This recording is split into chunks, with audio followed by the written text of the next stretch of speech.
Agora eu vou falar do lúpus eritematoso sistêmico.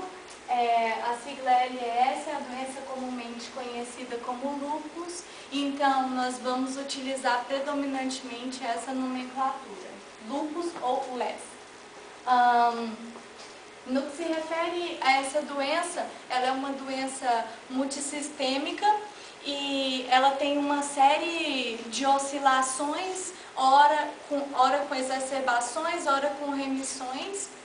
E agora, para descrever com mais tranquilidade o quadro clínico, nós vamos dar uma abordagem mais clínica para essa apresentação. Então, pessoal, agora com a abordagem mais clínica, um pouco mais tranquila dessa apresentação, nós vamos continuar falando da doença lúpus. O quadro flutuante, nós já falamos. Agora nós vamos enunciar os dois principais fatores do lúpus, que são os fatores ambientais e os fatores genéticos. No que se refere aos fatores ambientais, vamos destacar aí a presença de um vírus que é comumente relacionado à doença, mas não se tem um diagnóstico conclusivo de que isso possa ocorrer. Outros fatores ambientais que nós podemos citar são fármacos que podem causar manifestações que mimetizam o lúpus e a exposição à radiação ultravioleta também. No que se refere aos fatores genéticos, nós podemos citar a presença de alguns alelos de HLA de classe 2 e de HLA de classe 3. Continuando agora os aspectos clínicos da doença.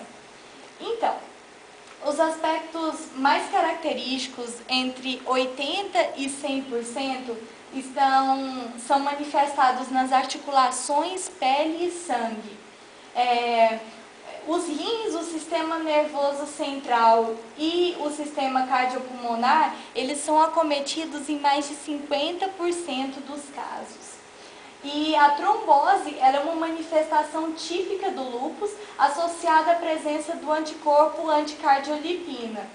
Esta está presente em 10% dos pacientes. As manifestações sistêmicas, incluindo fadigas, mal-estar, febre, anorexia, náusea e perda de peso, estão presentes na grande maioria dos pacientes.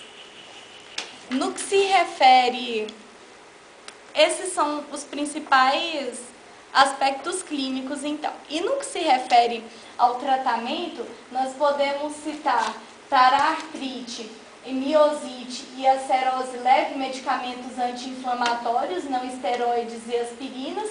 E para as manifestações cutâneas, nós podemos citar medicamentos antimaláricos, como a hidrocloroquina, certo?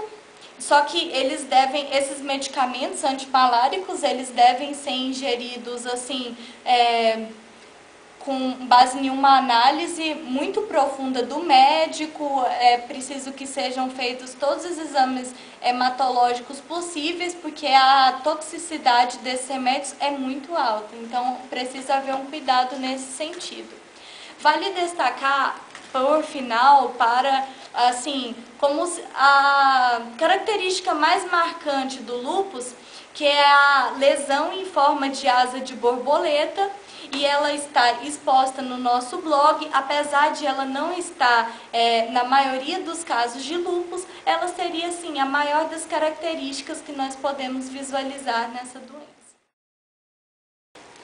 Olá, pessoal! Agora, dando prosseguimento ao nosso seminário online, nós vamos falar da diabetes mellitus tipo 1. Com o estilo da abordagem clínica que nós utilizamos em lúpus, agora nós vamos falar da mesma forma para diabetes. Só a parte inicial, né? Senão vai ficar muito cansado. Então, o diabetes, ele se caracteriza por uma hipoglicemia, que é o aumento da glicose circulante, e a forma autoimune dessa doença é o diabetes tipo 1, que representa de 10% a 15% dos casos. Nesse caso autoimune, a hiperglicemia ela resulta da secreção insuficiente de insulina pelas células beta nas ilhotas de Langerhans no pâncreas. Então, essas ilhotas pancreáticas faladas agora, elas possuem estágios de destruição no diabetes tipo 1. Inicialmente, como podemos observar na imagem, a ilhota normal ela possui em sua composição muitas células beta e outras células endócrinas e nenhuma infiltração de células imunes. Posteriormente, pode ser observada uma insulite, que é um processo no qual ilhotas com células beta intactas são circundadas por células T, células B e APCs. Essa insulite ela está presente no estágio inicial da doença e ocorre perda de células beta e infiltração das ilhotas por células B e T e por essas APCs que, como foi falado, estavam circundando as ilhotas. E no estágio final da doença, no estágio final da doença, em relação à destruição das ilhotas, no estágio final dessa destruição, ela consiste na substituição das células beta por tecido fibrótico, restando poucas ou nenhuma célula imune. As células beta não permanecem. As células beta, portanto, elas não permanecem, ou seja, a tendência é que em um quadro de diabetes mellitus tipo 1, as células beta do pâncreas sejam totalmente degradadas nesse mecanismo de lesão autoimune. Então, agora vamos para os slides da nossa apresentação. Continuando a nossa explicação sobre a diabetes mellitus tipo 1, nós vamos falar agora dos sintomas. Essa imagem ela é altamente ilustrativa, né, gente? Os principais sintomas, em especial no quadro clínico inicial, são o cansaço fácil, muita sede, aumento do apetite, urina aumentada, que é o quadro de poliúria, a sede, o excesso de sede é caracterizado clinicamente como polidipsia, e nós temos também o emagrecimento do paciente. Além desses sintomas citados no estágio inicial da diabetes tipo 1, nós também podemos citar, em estágios mais avançados, a visão embaçada, a cicatrização deficiente, o maior risco de contrair infecções e a cetoacidose diabética. Gente, olha, quem assistiu às aulas do professor MHL, com certeza não tem dúvida sobre o que é a cetoacidose, mas só para não ficar com peso de consciência, como a glicose não entra na célula devido à falta de insulina, o que vai acontecer? Vai ser os lipídios do organismo, eles vão ser utilizados. Primeiro vai ocorrer a beta-oxidação e a partir da beta-oxidação vai ocorrer a produção de corpos cetônicos. Esses corpos cetônicos, eles vão gerar uma cetoacidose. Além dessa cetoacidose, como vocês puderam observar que pela explicação, nos slides também tinham outros sintomas, que são a neuropatia diabética, que é a lesão dos nervos causada pelos altos níveis de glicose circulante, o pé diabético, que é considerado uma situação clínica bastante complexa e que pode atingir não só os pés, mas também os tornozelos dos portadores de diabetes, provocando situações como a perda da sensibilidade protetora dos pés, úlceras em diferentes estágios evolutivos, deformidades, infecções, amputações e até problemas vasculares periféricos. Para finalizar a descrição dos sintomas na fase aguda da diabetes tipo 1, nós podemos citar a retinopatia diabética. A retinopatia diabética ela é caracterizada por microaneurismas, exudados algodonosos, hemorragia e neovascularização, que são vasos anômalos. No que se refere ao tratamento da diabetes tipo 1, não há como fazer essas células produtoras de insulina do pâncreas retomarem a sua função normal, vamos dizer assim. O transplante do pâncreas sadio, né, claro, ou de outras células produtoras de insulina, para a pessoa ela ainda está em estágio experimental. Portanto, o tratamento básico para diabetes tipo 1 é a administração de insulina via injetável durante toda a vida do indivíduo. Oi pessoal, então agora eu vou falar da doença autoimune da tireoide. A doença autoimune da tireoide ela pode ser constituída por dois tipos básicos, que são o hipotireoidismo autoimune, que inclui a tireoidite de Hashimoto, e o hipotireoidismo primário, o qual é atrófico, ou seja, não tem desenvolvimento, hiperdesenvolvimento da glândula, certo? E o hipertireoidismo observado na doença de Graves. Começando então na tireoide de Hashimoto, certo?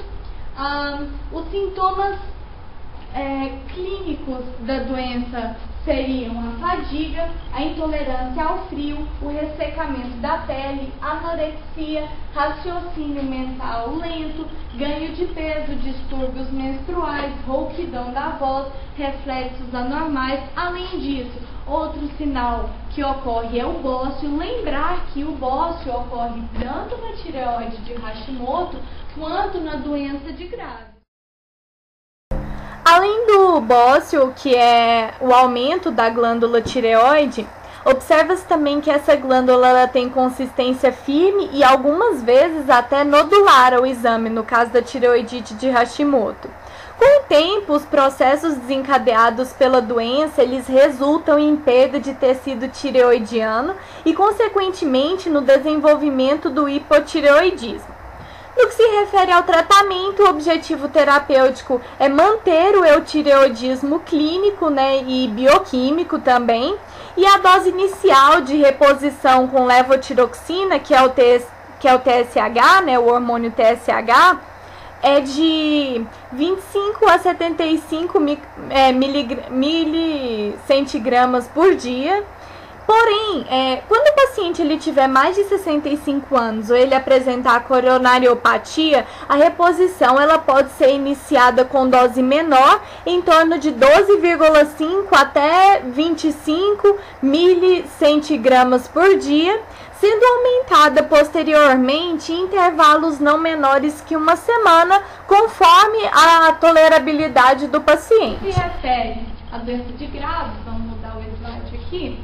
A tireoide de Graves, ela é caracterizada clinicamente pelo hipertireoidismo, pelo bócio, Os pacientes, eles geralmente apresentam sinais ou sintomas de hipertireoidismo, que são palpitações, taquicardia, arritmias, intolerância ao calor, aumento do apetite com perda de peso, diarreia, fraqueza, miopatia proximal, nervosismo, tremor.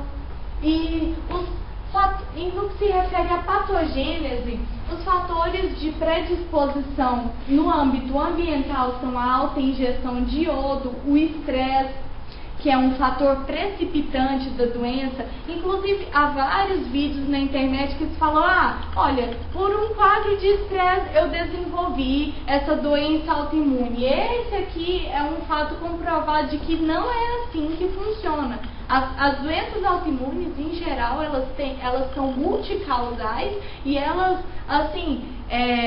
não podem ser explicadas por apenas um fator ambiental que não vai necessariamente quebrar o mecanismo. O estresse é um desses casos. Ele é um fator precipitador, lembrar disso. A terapia do interferon, com o uso do medicamento depressor de células T. Como assim, gente? Olha, resumidamente, há terapias que fatalmente vão prejudicar e vão levar ao desenvolvimento de doenças autoimunes.